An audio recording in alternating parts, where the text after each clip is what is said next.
Hello बच्चों, कैसे हैं आप लोग।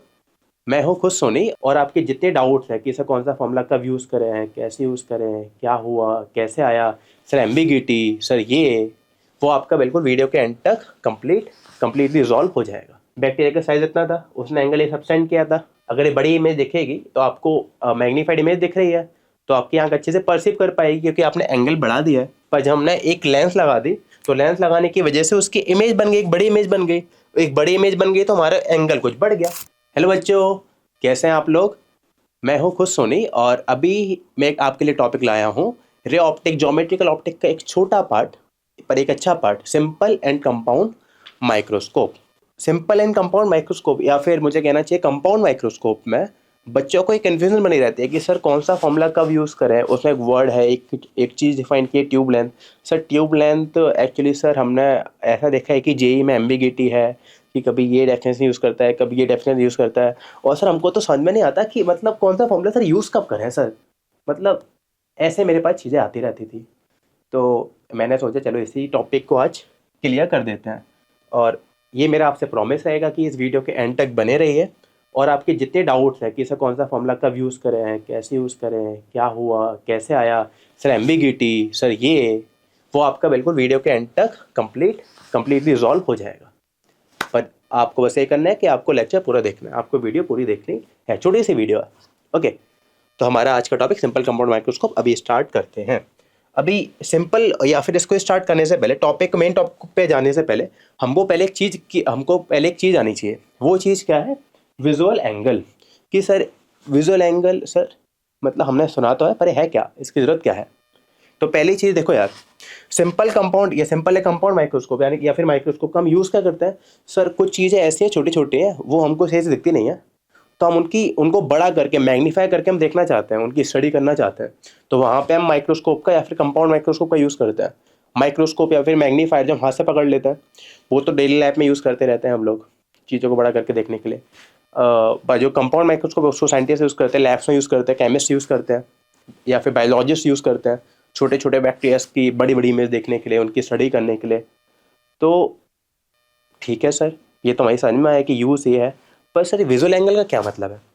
तो बेटा देखो, ये जो छोटा और बड़ा मैं बोल रहा हूँ ना, ये इस पे भी डिपेंड, मतलब हमारा परसेप्शन छोटे ऑब्जेक्ट, छोटी ऑब्जेक्ट है, बड़े ऑब्जेक्ट है, ये जो परसेप्शन हमारा बना हुआ है ये इस पे भी डिपेंड करता है कि वो ऑब्जेक्ट, वो चीज़ हमसे कितना दूर है। जैसे फॉर एग्जांपल सन का साइज और मून का साइज, कौन ज़्यादा बड़ा है? सन ज़्यादा बड़ा है।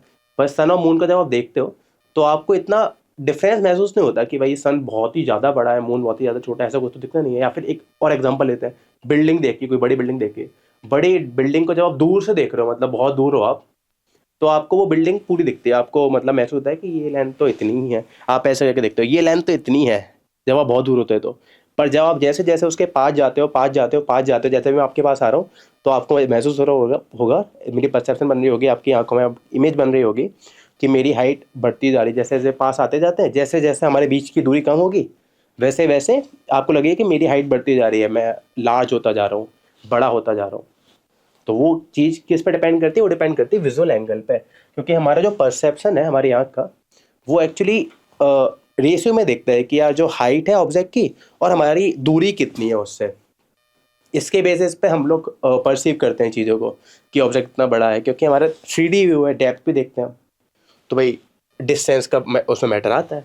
तो वहाँ पे इसलिए हमको एक डिफाइन करना पड़ेगा विजुअल एंगल हमारे परसेप्शन को लेके। ओके, और एक्चुअली हम इसी परसेप्शन को, इसी एंगल को आगे बढ़ा के देखेंगे सिंपल माइक्रोस्कोप में और कंपाउंड माइक्रोस्कोप में। तो एक्चुअली है क्या, पहले डिफाइन कैसे किया देखिए कि कोई एक ऑब्जेक्ट है, मान लीजिए एक ऑब्जेक्ट है ग्रीन में, इस ऑब्जेक्ट को हम देख रहे हैं और इसकी ये कुछ दूरी है हमारी आंख से, ठीक है। तो भाई इसकी इमेज फॉर्म हुई, ये रेटिना पे, ये ब्लू कलर की।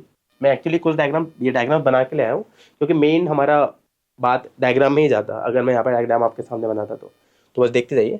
तो भाई एक इस ऑब्जेक्ट की इमेज यहाँ पे फॉर्म हो चुकी है ब्लू कलर की, और ये जो एंगल बन रहा है देखो, ऑब्जेक्ट की लेंथ ने जो हमारी आंख पे एक एंगल सबटेंड किया है, इस एंगल को हम कहते हैं visual angle. This angle theta is known as visual angle. Okay, अब हमने ट्रिग्नोमेट्री में पढ़ के रखा है कि tan theta, sir tan theta is equals to perpendicular divide by base. अब इस ट्राइंगल को देखो यार, इस ट्राइंगल में जो परपेंडिकुलर है वो एक्चुअली इसकी लेंथ है, HO है, और जो बेस की लेंथ है वो एक्चुअली डिस्टेंस है, suppose distance is x, distance suppose is x।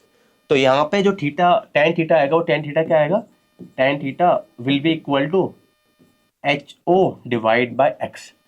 पर इन जनरल इन चीज़ों में एक्चुअली या तो x, ये x बहुत ज़्यादा होगा, हम जैसे इन ऑब्जेक्ट को देख रहे हैं तो x बहुत ज़्यादा होगा, या फिर हम छोटे छोटे ऑब्जेक्ट को देख रहे हैं तो वहाँ पे HO बहुत कम होगा।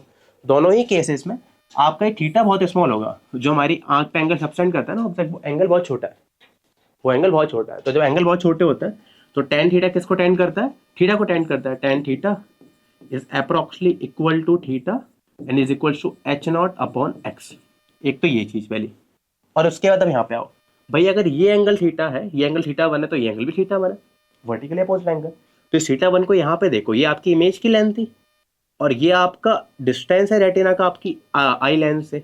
अभी जो डिस्टेंस है रेटिना का आई लेंस से, ये डिस्टेंस तो फिक्स है, ये चेंज नहीं होता। रेटिना का डिस्टेंस हमारी आई लेंस से चेंज नहीं होता।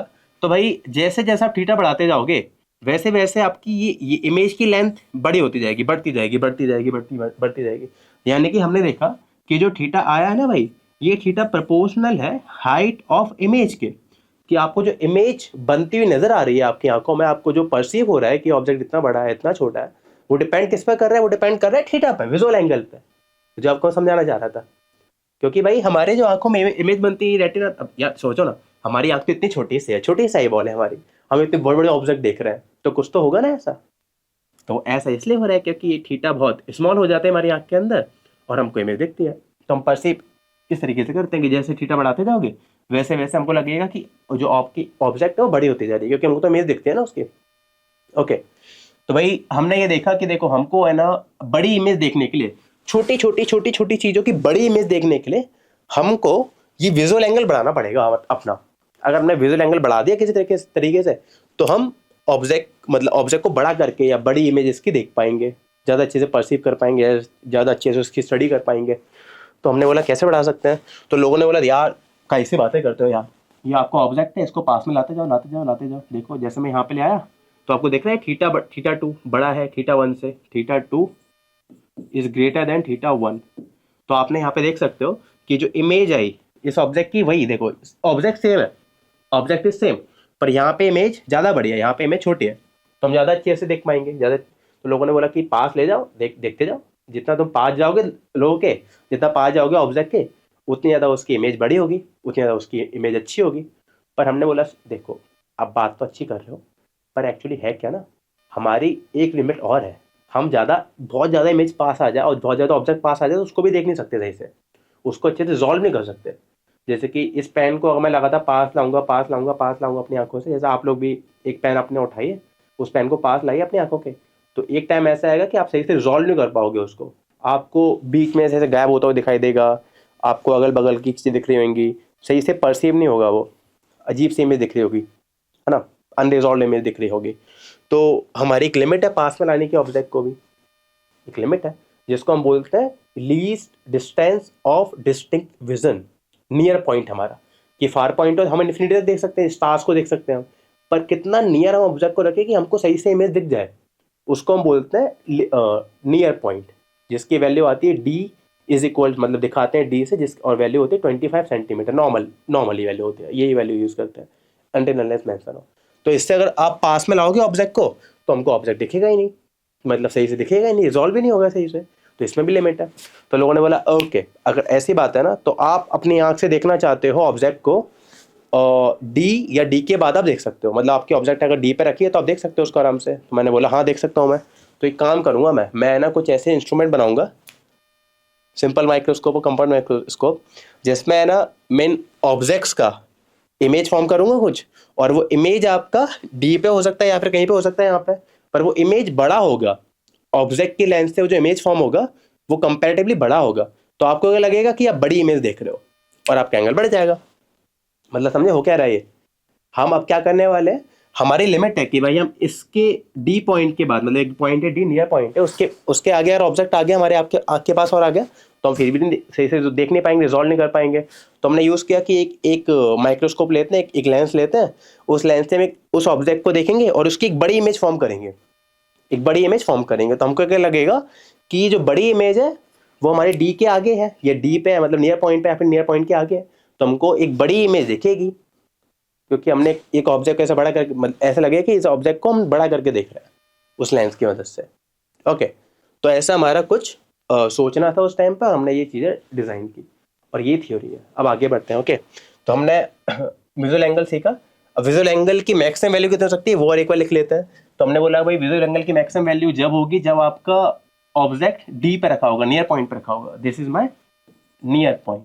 और डी का दूसरा नाम होता है least distance of distinct vision, जो कि नॉर्मली कितनी आती है, d is equals to 25 centimetre, normally ये आती है।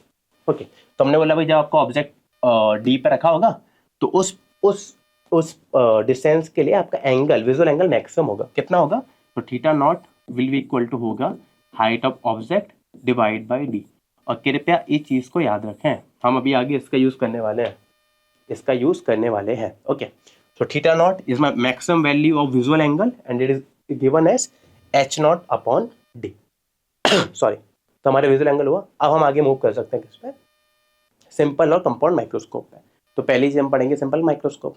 अब सिंपल माइक्रोस्कोप तो मैंने आपको बता दिया हम क्या कर रहे हैं उससे, हमारी चाहत क्या है उसके लिए। हमारी चाहत है कि ऑब्जेक्ट को बड़ा करके दे दे, ऑब्जेक्ट को वो बड़ा करके दे दे, हम एक उसकी इमेज फॉर्म कर दे जो हमको दिखने वाली है, और बड़ी इमेज फॉर्म कर दे, मतलब एक मैग्नीफाइड इमेज फॉर्म कर दे, ठीक है ना, एक मैग्नीफाइड इमेज फॉर्म कर दे।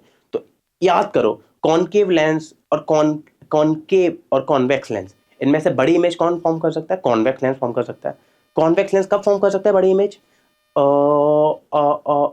कब फॉर्म कर सकता है, जब ऑब्जेक्ट 2f के और f के बीच में हो, या फिर मतलब f के बाद हो तभी फॉर्म कर सकता है। ओके सर, सही बोल रहे हो सर आप। पर हम चाहते क्या है, हम तो ये चाहते हैं कि अगर ये हमारी आई बॉल है, अगर हमारी ये आई बॉल है, तो आई बॉल के ना इस साइड ही हमारा ऑब्जेक्ट रखा हो, तभी तो हम देख पाएंगे, तभी तो परसीव कर पाएंगे। और हम बड़ी इमेज भी फॉर्म करना चाहते हैं, छोटे ऑब्जेक्ट की बड़ी इमेज भी फॉर्म करना चाहते हैं, और आप चाहते हो कि इमेज भी आपकी साइड ही है। इसका मतलब हम है ना वर्चुअल इमेज फॉर्म करेंगे। कैसे इमेज फॉर्म करेंगे, वर्चुअल। वो वर्चुअल इमेज हमारी आंख के लिए एक्ट करेगी लाइक अ ऑब्जेक्ट, और हम उसको देखेंगे। ये थोड़ी थ्योरी और हुई, ठीक है। इसके बाद सर जैसे हमने एक चीज़ पढ़ी थी, हम यहाँ क्योंकि यहाँ पर मैग्नीफिकेशन की बात कर रहे हैं, हम चीज़ों को सब मैग्नीफाई करके देख रहे हैं, हम इमेज बड़ी बना रहे हैं सर हम, और यहाँ पे सर एंगल भी आ रहा है सर, तो यहाँ पे मैग्नीफिकेशन यूज़ करेंगे क्या, मतलब हम चीज़ों को मैग्नीफाइड करके देख रहे हैं। तो बेटा यहाँ पे हम वर्ड यूज़ करेंगे मैग्नीफिकेशन, जिसका मतलब होगा एंगुलर मैग्नीफिकेशन। मतलब इन डिवाइसेस के लिए, जैसे हम लेंस के लिए मैग्नीफिकेशन यूज़ करते थे, छोटा एम यूज़ करते थे, हम यहाँ पे मैग्नीफिकेशन बोलेंगे। मन में चल रहा होगा सर ये दिस इज एंगुलर मैग्नीफिकेशन, और इसी का एक और नाम होता है मैग्नीफाइंग पावर, कि इस इंस्ट्रूमेंट्स की मैग्नीफाइंग पावर कितनी है, कितना बड़ा करके दिखाएगा। और वो एक्चुअली बड़ा करके क्या दिखा रहा है, वो एंगल को बड़ा करके दिखा रहा है। वो किसको बड़ा करके दिखा रहा है, एंगल को, क्योंकि आप छोटे छोटे ऑब्जेक्ट की बात कर रहे हो, आप बड़े बड़े डिस्टेंस की बात कर रहे हो, या फिर छोटे ऑब्जेक्ट मतलब उसके ऑब्जेक्ट के साइज के रिस्पेक्ट में डिस्टेंस ज़्यादा होगा, तो वहाँ पे एंगल की बात करोगे आप बात नहीं करोगे v अपॉन यू, मतलब एम की, स्मॉल एम की बात नहीं करोगे, आप बात किसकी करोगे, मैग्नीफाइंग पावर की, एंगल की, क्योंकि एंगल सब्सटेंड हो रहा है ना हमारी आंखों में। तो हम एक नया वर्ड लाएंगे मैग्नीफिकेशन, जो कि होगा क्या, या मैग्नीफिकेशन है मैग्नीफाइंग पावर, जो कि भाई क्या होगी वो, कि एंगल कैसे कैसे बढ़ रहा है, क्या हो रहा है एंगल को। आपका जो पहले विजुअल एंगल था थीटा नॉट, ये कितने टाइम्स हो गया, क्योंकि जितने टाइम्स ये होगा, समझो जितने टाइम्स थीटा नॉट होगा उतना आपका इमेज का साइज बढ़ जाएगा ना, क्योंकि आई मतलब height of image is proportional to theta. अभी हमने देखा था यहाँ पे कि जैसे जैसे आप थीटा बढ़ाते जाओगे वैसे वैसे आपकी इमेज की हाइट बढ़ती जाएगी। तो अब हम मैग्नीफिकेशन देख रहे हैं किसका, एंगल का, इसलिए इसको हमने नया वर्ड का इसका नया नाम दिया मैग्नीफाइंग पावर, या फिर magnification, angular magnification in short. Okay, तो भाई ये चीज़ हमने देखी। अब आता है सिंपल माइक्रोस्कोप पे। तो सिंपल माइक्रोस्कोप मैंने आपको बताया क्या, कि बस एक छोटी सी लेंस है, एक सिंपल लेंस है। कौन सी लेंस है, कॉन्वेक्स लेंस है। बस होगा क्या, उसका जो एफ है ना वो डी से कम होगा, क्योंकि सोचो अगर एफ डी से कम नहीं हुआ, तो उसका अगर एफ डी से कम नहीं हुआ, तो भाई हम इमेज, वर्चुअल इमेज कैसे फॉर्म करेंगे, हमको वर्चुअल इमेज फॉर्म करनी है ना हमारी। तो और हम चाहते हैं क्या, वर्चुअल इमेज फॉर्म करके हमारा जो इमेज बने, लेंस की वजह से जो इमेज बने वो कहाँ पे बने, डी पे ही बन जाए मैक्सिमम मैग्नीफिकेशन के लिए। पर आप सोच के देखो डी के अलावा भी कहीं बन सकता है, तो हमको दिखेगा कि हाँ सर बिल्कुल दिखेगा। बस डी के ना पहले ना बने सर, डी के बाद में कहीं भी बन जाए सर, डी पे बन जाए, ये डी के बाद में कहीं भी बन जाए। अगर डी पे बना तो मैक्सिमम मैग्निफिकेशन आएगा, क्योंकि आपकी जो आई में आई का जो एंगल आएगा वो मैक्सिमम आएगा, थीटा की वैल्यू मैक्सिमम आएगी। पर सर अगर उसके बाद बना, उसके आगे बना, मतलब डी से आगे बना, उस साइड बना, तो वहां पे से थोड़ी सी बस कम हो जाएगी, और कुछ नहीं, एंगल कम हो जाएगा थोड़ा सा, कोई दिक्कत वाली बात नहीं है, पर हमको दिखेगा अभी भी। तो हम इन इंस्ट्रूमेंट्स के लिए ना दो केसेस यूज करते हैं, मतलब हम इन जनरल इन नॉर्मल दो जगह पे फॉर्मूला ड्राइव करके लिखेंगे, दो फॉर्मूले ड्राइव करके लिखेंगे मैग्नीफाइंग पावर के, क्योंकि हम वही बात मैग्निफिकेशन देखने वाले हैं, है ना, मैग्नीफाइंग पावर की कितना एंगल बढ़ रहा है, कितना एंगल कितने टाइम्स हो गया, वो देखने वाले हैं। तो उसके लिए हम दो केसेस का यूज़ करेंगे, दो मोड्स का, जिनको बोलते हैं मोड्स। पहला मोड होगा जिसमें आपकी इमेज फॉर्म हो रही है डी पर, या फिर पहला मोड होगा जिसमें हमारी इमेज फॉर्म हो रही है इन्फिनिटी पे, क्योंकि इन्फिनिटी पे जो इमेज होती है बहुत बड़ी होती है ऑब्वियसली, है ना, डिस्टेंस इन्फिनिटी पे ऑब्जेक्ट की बड़ी है, तो कुछ एंगल तो बढ़ जाएगा ऑब्वियसली। ओके, और दूसरे वाले केस में हम कहाँ पे इमेज को फॉर्म करेंगे, डी पर, नियर पॉइंट पे।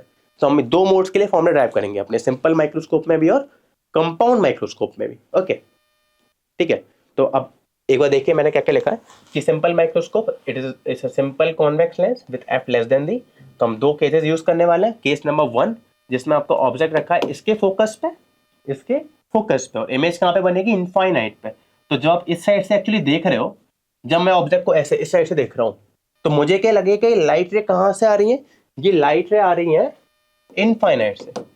तो एक्चुअली मुझे लगेगा कि मेरा ऑब्जेक्ट कहाँ पे रखा है, इनफाइनाइट पे रखा हुआ है। कहाँ पे रखा हुआ है, इनफाइनाइट पे। तो ये जो एंगल बन गया थीटा, ये जो थीटा है भाई मेरी आंख पे सबसे होगा कि मैंने आंख बनाई दूर है, पर एक्चुअली आंख बिल्कुल इसके पास है, आंख बिल्कुल इसके पास है, तो एंगल बढ़ जाएगा कुछ ऐसा। ओके, और यहाँ पे देखिए, यहाँ पे भाई ये ऑब्जेक्ट था, इस ऑब्जेक्ट की इमेज फॉर्म हुई यहाँ पर, दिस इज माय HI। ये मेरा दूसरा मोड होगा, जहाँ पे मैं क्या कहूँगा कि ये जो डिस्टेंस है मेरी आंख से, क्योंकि मेरी आंख बिल्कुल इस लेंस के पास है, वो डिस्टेंस कितना है, D। This distance is D। इस दो केस के अलावा से केस हो सकते हैं, हाँ बेटा बिल्कुल हो सकते हैं केस, पर हम इन दो मोड्स का, इन दो केसेस का यूज करेंगे, इन दो केसेस के लिए फॉर्मूले याद करेंगे बस, इसके अलावा फॉर्मूले याद नहीं करेंगे। कोई क्वेश्चन अगर बनाना चाहेगा तो बना सकता है, बिल्कुल बना सकता है। वहाँ पे क्या यूज करेंगे सर, बेटा वहाँ पे सिंपल लेंस फॉर्मूला यूज करो, क्योंकि ये तो लेंस है ना बस। और एंगल कैसे निकालते हो, angle is equal to HI/HO। जैसे यहाँ पे एंगल को देखो, यहाँ पे HI/HO नहीं, वो तो मैग्निफिकेशन हो जाएगा, HO/U, और यहाँ पे थीटा लिख सकते हो HI/ जो भी डिस्टेंस है उसका। सही बात। देखिए अब पहला मोड आपका आएगा एक इमेज और उसके बाद आपको दिखाते हैं थोड़ा फीलिंग के लिए, कि जैसे हम एक बैक्टीरिया को देख रहे हैं, बैक्टीरिया का साइज इतना था, उसने एंगल ये सबसेंड किया था, ठीक है। अब उसकी इमेज भाई ये बड़ी इमेज हो गई देखो, और ये बड़ी इमेज आपकी आंख को दिखेगी, ये आपको क्या दिखेगी, बड़ी इमेज दिखेगा। अगर ये बड़ी इमेज दिखेगी तो आपको मैग्नीफाइड इमेज दिख रही है, तो आपकी आंख अच्छे से परसीव कर पाएगी, क्योंकि आपने एंगल बढ़ा दिया है। मतलब जो आप इस पैरामीशिया को आप डायरेक्टली आंख से देखते हैं, मतलब देखो लेंस के थ्रू नहीं, आप डायरेक्टली आंख से देखते हैं। जैसे पैरामीशिया यहाँ पे रखा हुआ है और इसको आप अपनी आंख से देख रहे हो, तो भाई उसने एंगल सबसेंड बहुत कम किया,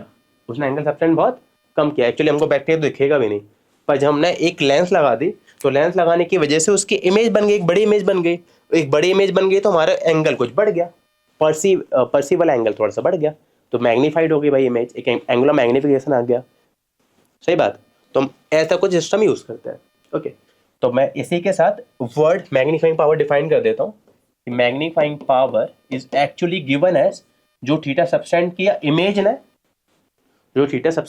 इमेज ने डिवाइडेड बाय थीटा नॉट। और थीटा नॉट याद करो क्या था, थीटा नॉट था कि आपकी नेक्ड आई पे, मतलब जब डायरेक्टली एक ऑब्जेक्ट को देख रहे हो और आपने ऑब्जेक्ट को अपने नियर पॉइंट पे रखा हुआ है, तो उस स्टेट में विजुअल एंगल कितना है, वो था थीटा नॉट। तो theta not can be, formula आपको अगर याद हो, मैं पीछे लिखा था, HO/D, हर केस में HO/D। ओके, और आप देख क्या रहे हो भाई मैग्नीफाइंग पावर, आप ये देख रहे हो बस कितना टाइम्स हो गया आपका, ये जो एंगल है कितना टाइम्स हो गया, देखो ना यहाँ पर कितना टाइम्स हो गया। ये बस बेसिक डेफिनेशन है मैग्नीफाइंग पावर की, और हम यही इन इंस्ट्रूमेंट्स के लिए निकाल के लिखने वाले हैं। ओके, तो सिंपल माइक्रोस्कोप, पहला केस आपकी इमेज कहाँ पे फॉर्म हुई, इनफाइनाइट पे। अब सोचो अगर इमेज इनफाइनाइट पे, तो हमारी आंख की फोकल लेंथ सबसे ज्यादा होगी, हमको देखने में कोई तकलीफ नहीं होगी, लीड स्ट्रेन होगी हमारी आंख। तो ऐसे क्वेश्चन में लिखा आता है कि नॉर्मल मोड है, या फिर रिलैक्स्ड आई है, दोनों का मतलब एक ही होता है। ओके, और आपकी इमेज इस लेंस ने इमेज कहाँ पे बनाई है? इनफाइनाइट पे बनाई है। ठीक है, अब सोच के देखिए, हमको तो थीटा निकालना है, सॉरी मैग्नीफाइंग पावर निकालनी है हमको, और मैग्नीफाइंग पावर हमने डिफाइन किया अभी लास्ट पेज पे, थीटा अपॉन थीटा नॉट। और सर थीटा नॉट तो सर हमको मालूम है, sir theta naught is given for the naked eye, और सर थीटा नॉट तो sir theta naught is equals to H O upon D sir. तो बस sir theta बता दीजिए क्या होगा सर, मैं बस थीटा आप मुझे बता दो, मैं डिवाइड कर दूंगा, आंसर ला दूंगा सर। तो बेटा थीटा क्या होगा? देखो इस ट्रायंगल को देखो, छोटे से ट्रायंगल को, ये वाला ट्रायंगल, ये ट्रायंगल, अरे अरे अरे, क्योंकि देखो ये छोटा सा ट्रायंगल है, इसका भी थीटा है, और ये जब इनफाइनाइट पर जाएगा तो वो भी थीटा सब्टेंड कर रहा है ऑब्वियसली, है ना। तो भाई थीटा एक छोटे ट्रायंगल से लिख दो, theta is equals to H O divided by focal length, H O divide by focal length, क्योंकि जब फोकल लेंथ एफ पे ऑब्जेक्ट रखेंगे तभी तो इमेज बनेगी इनफाइनाइट पे। ओके, अब डिवाइड कर दो भाई कि magnifying power is equals to H O divide by F whole divide by H O divide by D. तो एच ओ से एच ओ कट गया और आंसर क्या आया? D upon F. तो भाई magnifying power of the simple microscope in the case normal, in the normal mode is given as D upon F, खत्म, simple. Basic definition क्या है? Theta upon theta naught. तो अब देखो, अगर आपको फॉर्मूला याद भी ना हो तो बस आपको ये डेफिनेशन बेटा जरूरी ना याद करना, डेफिनेशन तो याद करनी पड़ेगी, उसके बाद तो निकाला जा सकता है। अब अगले केस में अब इमेज कहाँ पे फॉर्म कर रहे हैं हम? लीस्ट डिस्टेंस विजन पे, नियर पॉइंट पे फॉर्म कर रहे हैं हम, नियर पॉइंट पे फॉर्म कर रहे हैं ना। तो नियर पॉइंट के लिए फिर से हमको थीटा निकालना पड़ेगा, जैसे ही थीटा आया फिर से डिवाइड कर देंगे थीटा को थीटा नॉट से, और खत्म, हमारा आंसर आ गया। तो again theta naught is equals to H O upon D. अब थीटा की बारी आई, सर थीटा कैसे लिखे सर? तो बेटा मैं बोल रहा हूँ थीटा ऐसे लिख लो, H I divide by D, theta is H I divide by D, H I divide by D. Okay, अब सर पर हमको है ना, एक्चुअली सर हमको ना डी के टर्म में, मतलब कुछ आंसर डी और एफ के टर्म में आ जाए तो अच्छा है, क्योंकि सर आप इस वाले दूसरे वाले केस में आप स्ट्रेन, मतलब आपकी जो इमेज फॉर्म हो रही है लीस्ट डिस्टेंस पे फॉर्म हो रही है, नियर पॉइंट पे फॉर्म हो रही है, नियर पॉइंट, और यहाँ पे आपकी आई मैक्सिमम स्ट्रेन्ड है, मतलब दोनों वर्ड लिखा आता है। ओके, तो सर हमारा आंसर एफ के डी के टर्म में आ जाए तो बेस्ट है। तो मैंने बोला ठीक है बेटा, अगर तुम बोलते तो निकाल देते हैं। तो आ जाओ, सबसे पहले magnifying power is equals to theta upon theta naught is equals to, divide कर दो, H I divide by D divide by H O divide by D, D से डी कट गया और हमारी मैग्नीफाइंग पावर आ गई H I upon H O. Sir ये तो कुछ मतलब सिंपल मैग्निफिकेशन जैसा हो गया। हाँ बेटा, वैसे मैग्नीफाइंग पावर यहाँ पे मैग्निफिकेशन के बराबर आ गई, कोई बात नहीं, तो कुछ फॉर्मूला लगा दो, this is also equal to magnification M. अब सर मैग्निफिकेशन कैसे देते थे? तो बेटा याद करो, यहाँ पे याद करो, देखो जैसे 1 upon F is equals to 1 upon V minus 1 upon U, और M is also equals to V upon U. इन दोनों का यूज करके आप एफ के और इसके टर्म में ला सकते हो ना आंसर, क्योंकि देखो आपका जो वी है वो डी के बराबर है, आपका जो वी है वो डी के बराबर है। तो मैं एक बार यहाँ से यू की वैल्यू निकाल लेता हूँ। वैसे मुझे मतलब डायरेक्ट फॉर्मूला याद है, पर आपके लिए निकाल रहा हूँ क्योंकि आपको सर डायरेक्ट फॉर्मूला याद नहीं होगा, है ना। तो भाई हम अब ये यूज करने वाले हैं कि magnification is equals to V upon U, और यू की वैल्यू मैं इसमें निकाल के पुट करने वाला हूँ, क्योंकि वी तो मुझे मालूम है, वी की वैल्यू तो डी है, तो यू की वैल्यू मैं यहाँ से निकालूंगा और यहाँ पे पुट कर दूंगा। ओके, तो यहाँ पे देखो निकालते हैं भाई, आ जाओ आ जाओ आ जाओ, आ जाओ। देखो 1 upon U is equals to square side, तो 1 अपॉन वी माइनस का 1 अपॉन एफ। इसके लिए एफ तो पॉजिटिव होता है और वी कैसा आ गया? वी नेगेटिव आ गया, माइनस का, और भाई यू तो नेगेटिव ही है ऑब्वियसली, तो अब वैल्यू पुट करते हैं इसमें, ठीक है। तो माइनस का 1 upon U is equals to minus का 1 अपॉन डी माइनस का 1 अपॉन एफ, तो माइनस माइनस माइनस प्लस हो गया, तो यू की वैल्यू एलसीएम लेके क्या आ जाएगी? यू की वैल्यू आ जाएगी D plus F, sorry D F upon D plus F. तो मैं यहाँ पे लिख रहा हूँ थोड़ा सा, ठीक है, स्पेस बनाते हैं, इसी पेज पे सॉल्व करते हैं पूरा, ठीक है। तो भाई यू की वैल्यू आ गई D F upon D plus F, और हमारे मैग्नीफाइंग पावर कितनी आई थी? मैग्नीफाइंग पावर आ गई थी वी अपॉन यू के बराबर। ऐसा पुट कर दो, बस वैल्यूज पुट कर दो और कुछ नहीं, ठीक है भाई। तो मैंने यहाँ पे लिखा डी, क्या लिखा मैंने? D divide by D F upon D plus F. अब डी से डी कट गया, डी प्लस एफ को ऊपर पहुंचा है, D plus F divide by F, D plus F divide by F. तो भाई ये क्या आ गया 1 प्लस डी अपॉन एफ। तो magnifying power for the simple microscope in the mode strain die या फिर नियर पॉइंट वाला मोड कितनी आ गई 1 प्लस डी अपॉन एफ। और लास्ट वाले केस में कितनी थी डी अपॉन एफ, मतलब इससे वर्स 1 प्लस हो गया। यानी कि माइक्रोस्कोप की भाई एक लिमिट है, एक लिमिट है ना।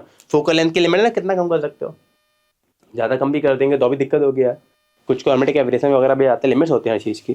तो हमको इसके बाद अगले पे जाएंगे जो कि क्या है कंपाउंड माइक्रोस्कोप। तो पहले से आपको बेसिक बताते हैं क्योंकि यही वो पार्ट है जिसमें सबसे ज़्यादा समस्या आती है।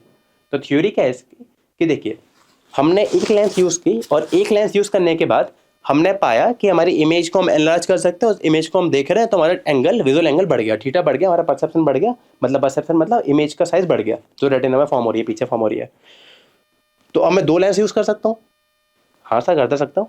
अब मैं 2 लेंस को कैसे यूज़ कर सकता हूँ, सोचो, देखो सोचो सर, कंपाउंड माइक्रोस्कोप में 2 लेंस यूज़ करूंगा मैं, जिसमें पहली लेंस है ना, पहली लेंस से मैं इमेज को बड़ा करूंगा, पहली लेंस से मैं इमेज को बड़ा मतलब ऑब्जेक्ट का साइज बड़ा करूंगा, मतलब इमेज बड़ी बनाऊंगा, एनलार्ज बनाऊंगा। और सर वो वाली इमेज ना मैं इस अपनी दूसरी लेंस के लिए है ना एक्ट मतलब ट्रीट करवाऊंगा ऑब्जेक्ट के जैसे। और ये जो लेंस आई, दूसरे लेंस आई, ये बिल्कुल एक्ट करेगी सिंपल माइक्रोस्कोप के जैसे। क्या बोल दिए तुम, दोबारा सुनो।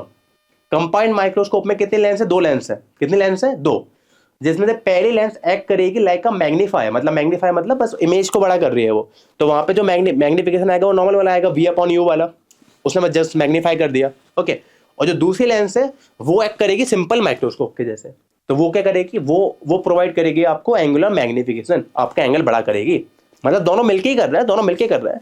पर मेरा कहने का मतलब क्या है, पहली इमेज का मतलब पहले लेंस से हम काम करवाएंगे, पहले लेंस आपका इमेज का साइज बढ़ा देगी, रियल इमेज फॉर्म करेगी, it will form a real image.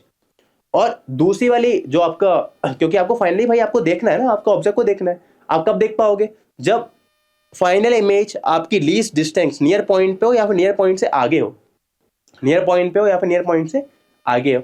तो फाइनली जो दूसरी वाली लेंस है वो इमेज कहाँ पे फॉर्म कर देगी, वो वर्चुअल इमेज फॉर्म कर देगी कंपाउंड माइक्रोस्कोप के बाहर। तो आपको लगेगा कि भाई दूसरी साइड इमेज। तो ऐसे हमने तो काम बांट दिए दोनों के। तो देखो सबसे पहले, उससे पहले एक क्वेश्चन भी कर ले, मतलब फॉर्मुला बेस्ड क्वेश्चन है। चलो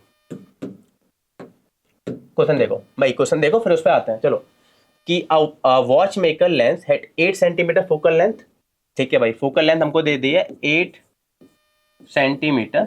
और क्या बोला गया, find its magnification in normal mode, normal adjustment. तो नॉर्मल एडजस्टमेंट के लिए मैग्निफिकेशन पावर का फॉर्मूला क्या था, डी बाई एफ, ठीक है। तो डी की वैल्यू कितनी होगी 25 सेंटीमीटर डिवाइड बाई 8। तो भाई ये हमारा आंसर आ गया। बी वाले केस में उन्होंने क्या बोला, नियर पॉइंट एडजस्टमेंट, मतलब फॉर्मूला क्या यूज कर देंगे, बस magnifying power is equal to 1 plus D by F. तो कितना आ जाएगा भाई, एक काम कर इसको से डिवाइड कर दें, तो 3 पॉइंट कितना आएगा 3.125, इसमें 1 प्लस किया तो कितना हो गया है 4.125, ठीक है। अब आ जाओ कंपाउंड माइक्रोस्कोप में। तो कंपाउंड माइक्रोस्कोप में पहली चीज हमने बोला कि भाई 2 लेंसेज हैं, 1 और 2, जिसमें पहली लेंस क्या करेगी, देखो पहली लेंस आपकी इमेज बना रही है और रियल इमेज बना रही है। उसने इमेज बड़ी बना दी मतलब ऑब्जेक्ट कहाँ पे रखा होना चाहिए, ऑब्जेक्ट रखा होना चाहिए एफ और 2F के बीच में, क्योंकि हमको रियल इमेज फॉर्म करवानी है। और उसके बाद अब ये जो इमेज फॉर्म हो रही है भाई, ये इमेज फॉर्म इस लेंस के लिए ऐसे कुछ हो कि ये फाइनली कैसी इमेज बनाए, वर्चुअल बनाए, ताकि हमको दिख भी तो जाए, वरना हमको दिखेगी नहीं ना यार, वर्चुअल इमेज फॉर्म नहीं होगी। तो अगर इस साइड इमेज फॉर्म नहीं होगी तो आपको कैसे दिखेगी रे। हम क्या चाहते हैं, हमारी आंखों में इमेज बनाना चाहते हैं। हमारी आंखों में इमेज कब बनेगी, जब लाइट रे यहाँ से आ रही है और यहाँ पे कहीं मतलब यहाँ से हमको लगे कि यहाँ से लाइट रे आ रही है और हमारी आंखें उसको कन्वर्ज कर देंगे। पर सोचिए अगर ये इमेज ही इस साइड फॉर्म होगी तो हम पे देखेंगे कैसे इसको, हमको तो और उस साइड जाना पड़ेगा ना, कैसे देखेंगे। तो पहले वाली लेंस ने इमेज फॉर्म की, बड़ी करके फॉर्म की। अब दूसरी वाली लेंस उसको क्या करेगी, एंगुलर मैग्निफिकेशन कर देगी, थीटा बना देगी। तो ये एक्ट करेगी बिल्कुल सिंपल माइक्रोस्कोप के जैसे। तो हमने भी जो फॉर्मूले निकाले हैं 2 डी बाई एफ और 1 प्लस डी बाई एफ, वो यहाँ पे सेम आ जाएंगे, थोड़ी देर बाद दिखाते हैं आपको, ठीक है। तो थोड़ी सी देखिए क्या लिख के लाया हूँ मैं, कॉम्बिनेशन ऑफ 2 कॉन्वेक्स लेंसेज, बात कर ली हमने, जिनकी फोकल लेंथ स्मॉल होगी obviously. Lens facing the object is called objective, तो ये आपकी ऑब्जेक्टिव लेंस है।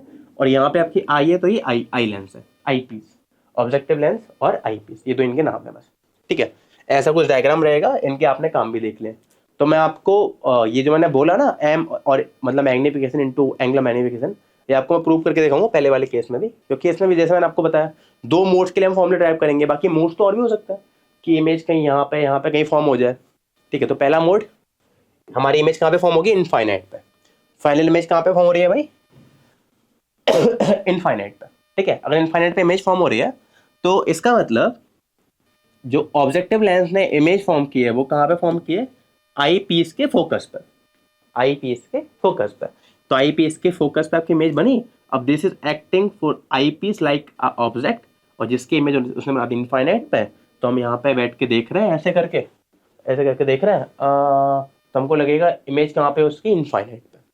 ठीक है, अब अगेन मैग्नीफाइंग पावर का फॉर्मूला निकालते हैं। मैग्नीफाइंग पावर याद करो, डेफिनेशन क्या थी, थीटा अपॉन थीटा नॉट, और थीटा नॉट की डेफिनेशन भी क्या थी, नेक डाई के लिए डिफाइन कर दिया था हमने, theta naught is equals to, हमेशा ही होगा बस, एच ओ अपॉन डी, हमेशा। अब हम निकाल के देखते हैं हमारे लिए फॉर्मूला। ठीक है, तो भाई थीटा यहाँ पे देखो, थीटा क्या आ रहा है, इस छोटे देखो जो बड़ी इमेज बनाएगी वही एच डैश भी बना रही है, तो theta is coming out to be, इस ट्रायंगल से देखो, H dash divide by focal length of I piece, focal length of I piece, दोनों को डिवाइड कर दो, तो magnifying power is equals to H dash divide by F E whole divide by H naught divide by D. Okay, तो अब अलग अलग करके लिख दीजिए, H dash divide by H naught into D divide by F E. अब एक बार इसको देखो, H dash by H naught, H dash जो इमेज मतलब इमेज की हाइट है, वो इमेज किसने फॉर्म की है, वो इमेज फॉर्म की ऑब्जेक्टिव ने, वो इमेज फॉर्म की ऑब्जेक्टिव ने। और एच ओ क्या है भाई, ऑब्जेक्टिव लेंस के लिए ऑब्जेक्ट है, यानी कि H dash upon H O, this is क्या है, magnification of objective lens, this is just a simple magnification of objective lens, linear magnification है ना, linear magnification of objective lens, और into D upon F E. तो भाई D upon F ई क्या है, देखो ना, अभी सिंपल माइक्रोस्कोप के लिए जो आपकी इमेज फॉर्म हो रही थी इनफाइनाइट पे, सिंपल माइक्रोस्कोप के लिए नॉर्मल मोड में जब इमेज फॉर्म हो रही थी, तो आपने मैग्नीफाइंग पावर का फॉर्मूला क्या निकालना, D by F, D by F. अब यहाँ पे जो मैंने आपसे बोला कि भाई first lens, objective lens is acting, जो बस क्या कर रही है, मैग्नीफाई कर रही है, लीनियर मैग्नीफाई कर रही है, इमेज का साइज बढ़ा रही है, और दूसरी वाली लेंस जो कि है आई पीस, वो क्या कर रही है, वो कर रही है एंगुलर मैग्निफिकेशन, तो उसके लिए फॉर्मूला आ गया डी बाय एफ ई। समझ पाए, पर ये फॉर्मूला हमारा कंप्लीट, मतलब इसको और कुछ चीज़ों में कन्वर्ट करके लिखेंगे, क्योंकि एनसीईआरटी है ना, कुछ और टर्म भी जो मैंने आपसे बोला था कि एम्बिगिटी लोग मानते हैं, वो यहीं पे आती है एम्बिगिटी। तो सबसे पहले मैं इन जनरल फॉर्मूला लिख देता हूँ कि भाई मैग्निफिकेशन कंपाउंड माइक्रोस्कोप के लिए हम देंगे हमेशा मैग्निफिक मतलब सॉरी मैग्निक क्या बोलेंगे इसको, लीनियर मैग्निफिकेशन ऑफ ऑब्जेक्टिव और इनटू मैग्नीफाइंग या फिर M of I piece mode के हिसाब से। ठीक है, हम ये डायरेक्ट भी कर सकते हैं। अब एल के टर्म में फॉर्मूला एफ एल क्या है, तो मैंने आपको वर्ड स्टार्टिंग में यूज किया था ट्यूब लेंथ, यूज किया था ट्यूब लेंथ। अब ट्यूब लेंथ की थोड़ी चर्चा करते हैं। सुनो, एनसीईआरटी में सुनना थोड़ा सा जरूरी है, क्योंकि यहीं पे एम्बिग्यूटी है। एनसीईआरटी में ट्यूब लेंथ को डिफाइन किया है, distance between focus of objective and I piece, distance between focus of objective and I piece is my L by the NCERT, given by the NCERT. ठीक है, पर आप जब concept of physics by S Verma की book को follow करते हो अगर आप, और उनकी बुक खोल के देखोगे, तो उन्होंने एक्चुअली इस एल को डिफाइन करके रखा है टोटल लेंथ, दोनों लेंसेज के बीच का डिस्टेंस। तो एक्चुअली है क्या, जो दोनों लेंसेज के बीच का डिस्टेंस, इसको हम बोलते हैं ज्योमेट्रिकल मतलब लेंथ। ट्यूब लेंथ है पर ज्योमेट्री मतलब mechanical length, this is mechanical length, physically आप मेजर कर सकते हो। और जो एफ ओ एफ है, इसको बोलते हैं एक्चुअली आगे जाके ऑप्टिकल लेंथ। पर क्योंकि हम एनसीईआरटी को फॉलो करने वाले लोग हैं, मेंस किसको फॉलो करता है, एनसीईआरटी को फॉलो करता है। मेंस किसको फॉलो करता है, एनसीईआरटी को। तो मेंस में ज़्यादा क्वेश्चन नहीं है, मेंस में या फिर नीट में, नीट भी मैंने देखा था, मेंस में नीट में जितने क्वेश्चन आए हैं उसमें एक्चुअली ये वाली डेफिनेशन यूज हुई है, this definition is being used. ठीक है, और ऐसे मतलब कॉन्सेप्ट ऑफ फिजिक्स में ऐसे भी मैं ये डेफिनेशन यूज करके क्वेश्चन दिए हैं, क्वेश्चन बनाए हैं, या फिर फॉर्मूला ड्राइव किए हैं इसका यूज करके। तो एम्बिग्यूटी एक्चुअली इसकी वजह से आ गई थी कि भाई एनसीईआरटी में ये दिया है, पर एससीबी को हम फॉलो ही करते हैं एक्चुअली, पर वहाँ पर ये देख रखा है। दोनों डेफिनेशन, दोनों के दोनों फॉर्मूले अपनी तरह से बिल्कुल सही है, सब कुछ अपनी तरह से सही है, पर जब आप मेंस के लिए चीज़ें कर रहे हो तो मेंस किसको फॉलो करते हैं? सबसे पहले एनसेट को फॉलो करते हैं ऑब्वियसली। तो जब मेंस की तैयारी कर रहे हो, आप नीट की तैयारी कर रहे हो, तो वहाँ पे अगर आपसे बोला गया ट्यूब लेंथ क्या है, तो ट्यूब लेंथ क्या है? एफ और एफ के बीच का डिस्टेंस, सेपरेशन, और यही फाइनल है। क्योंकि मैंने क्वेश्चन देख लिए हैं, कुछ क्वेश्चन लाया भी हूँ, और जब मेंस को एक्चुअली टोटल लेंथ यूज़ करवानी होती है, मतलब इन दोनों लेंसेज के बीच का सेपरेशन यूज़ करवाना होता है, तो वो एक्चुअली प्रॉपर लिख के देता है कि दोनों लेंसेज के बीच का सेपरेशन है कुछ। पर अगर उसने ट्यूब लेंथ बोल दिया तो ट्यूब लेंथ बोल दिया तो आप क्या यूज़ करोगे? एफ और एफ के बीच का डिस्टेंस मेंस में। यहाँ पे कोई एम्बिगिटी नहीं है। एम्बिगिटी आई क्यों? क्योंकि एससीबी में अलग दे के रखा है और एनसीईआरटी में अलग दे के रखा है। तो यहाँ से एम्बिगिटी बन जाती है बस, क्योंकि एक बुक को हम फॉलो कर रहे हैं तो ये, दूसरी बुक को फॉलो कर रहे हैं। अब एक बुक में अगर ये दे के रखा है तो क्वेश्चन भी इसी के तरीके से मिलेंगे आपको। ऐसे एम्बिगिटी बन गई थी और कुछ नहीं है। ठीक है, अब इसके टर्म में फॉर्मूला, एल के टर्म में हमको फॉर्मूला ड्राइव करना है ट्यूब लेंथ के टर्म में। और यहाँ पे लिख देता हूँ मैं, एल इज ट्यूब लेंथ।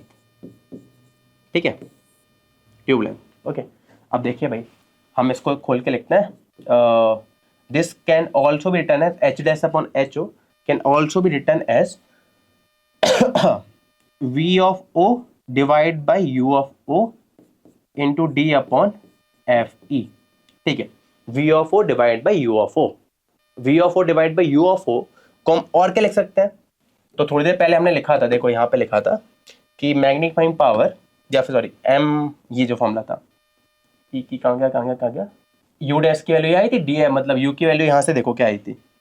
तो इन जनरल में फॉर्मूला लिख सकता हूँ, इसके अंदर लिख सकता हूँ। देखो, अगर मैं यू की वैल्यू यहाँ से निकाल के लिख दूँ मैग्निफिकेशन में, तो एम की वैल्यू आएगी F V upon F minus V. ये फॉर्मूला शायद आपको याद भी होगा, F V upon F minus V, इससे जनरल डायरेक्ट निकल भी जाता है। तो उसको बस मैं यहाँ पे पुट करने वाला हूँ। देखो कि भाई आगे पुट कर देता है, magnifying power is equals to F of I piece, sorry F of objective into V of objective divide by F of objective minus V of objective whole divide bye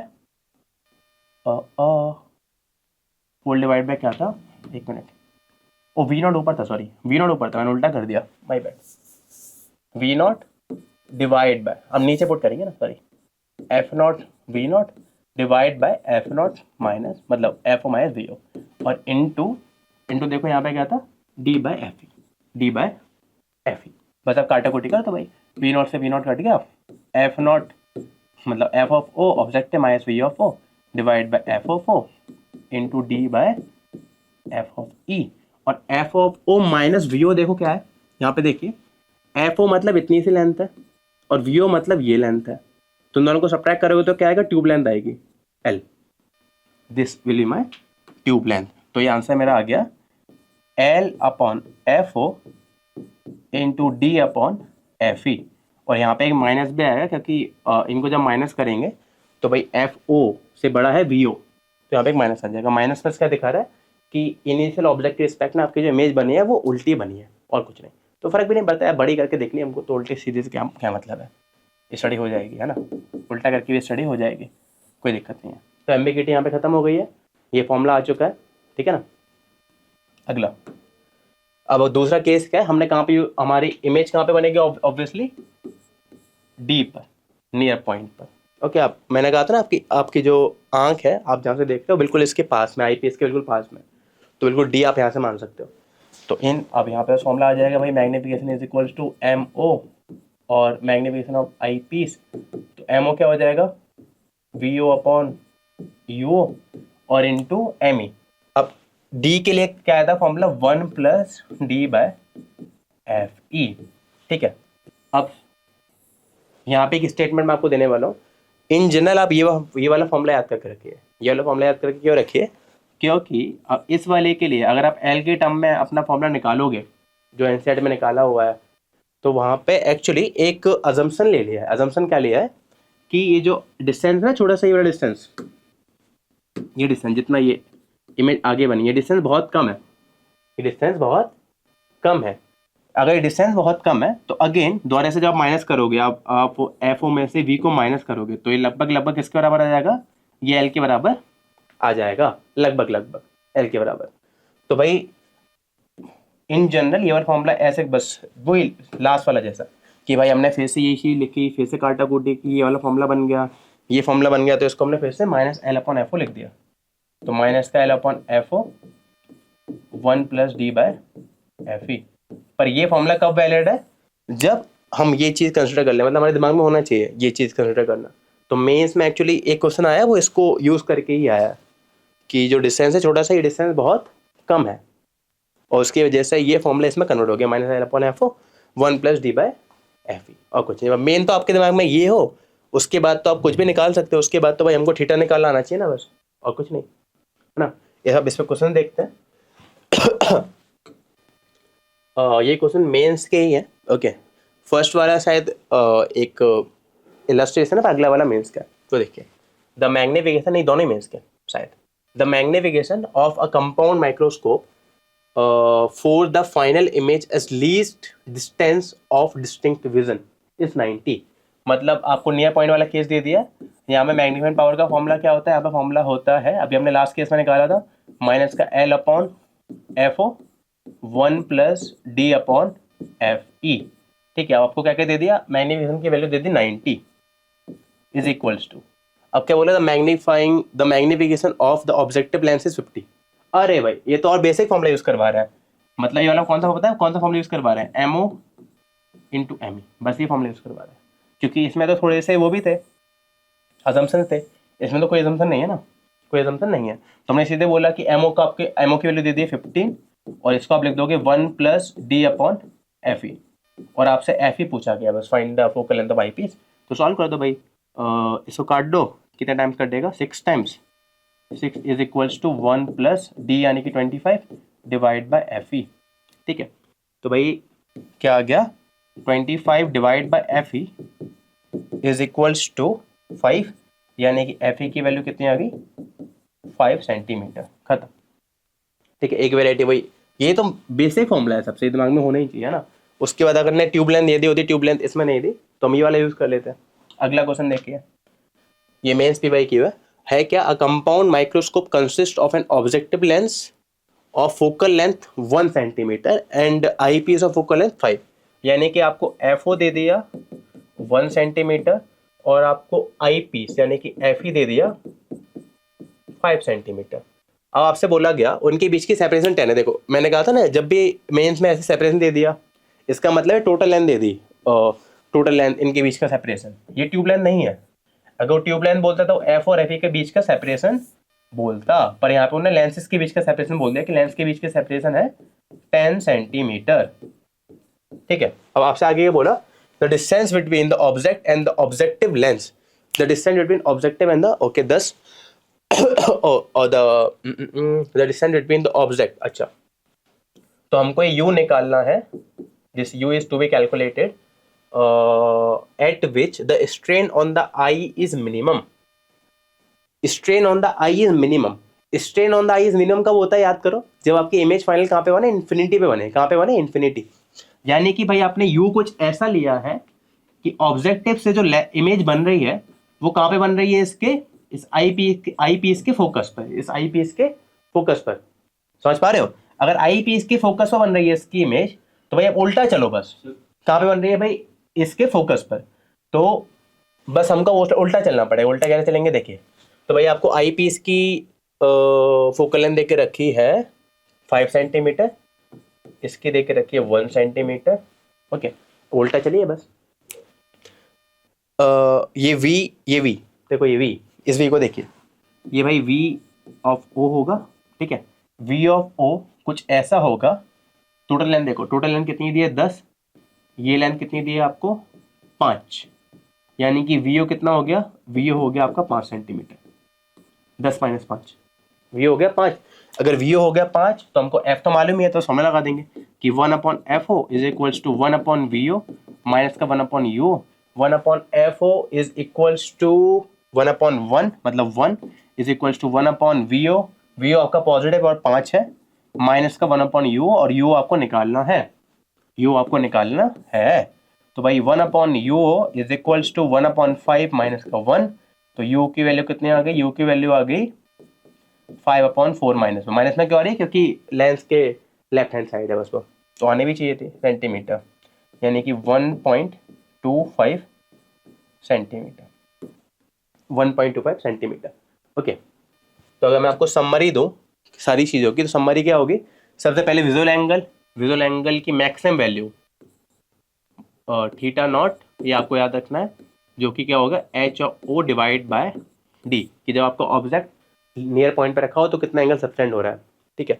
उसके सिंपल माइक्रोस्कोप, तो simple के लिए हमने क्या बोला, magnifying power क्या आएगी, दो केसेस होंगे। एक केस में हमारी इमेज क्या बन रही है, इनफाइनाइट पे बन रही है, ठीक है, V एट इन्फिनिटी, तो आपकी मैग्नीफाइंग पावर आ गई थी D/FE, सही है। और दूसरे वाले केस में कहाँ पे बन रही है, D पे बन रही है, तो यहाँ पे मैग्नीफाइंग पावर क्या आई थी, 1 + D/FE। फिर हमने पढ़ा कंपाउंड, तो कंपाउंड में वही दो केस है, पर कुछ एम्बिग्यूटी क्या आती है कि ट्यूब लेंथ की डेफिनेशन एनसीईआरटी में जो दी हमको वही फॉलो करनी है, क्योंकि मेंस वही फॉलो कर रहा है एग्जैक्टली। ओके, और कुछ नहीं। तो उसके बाद दो केसेस में भी सेम टू सेम,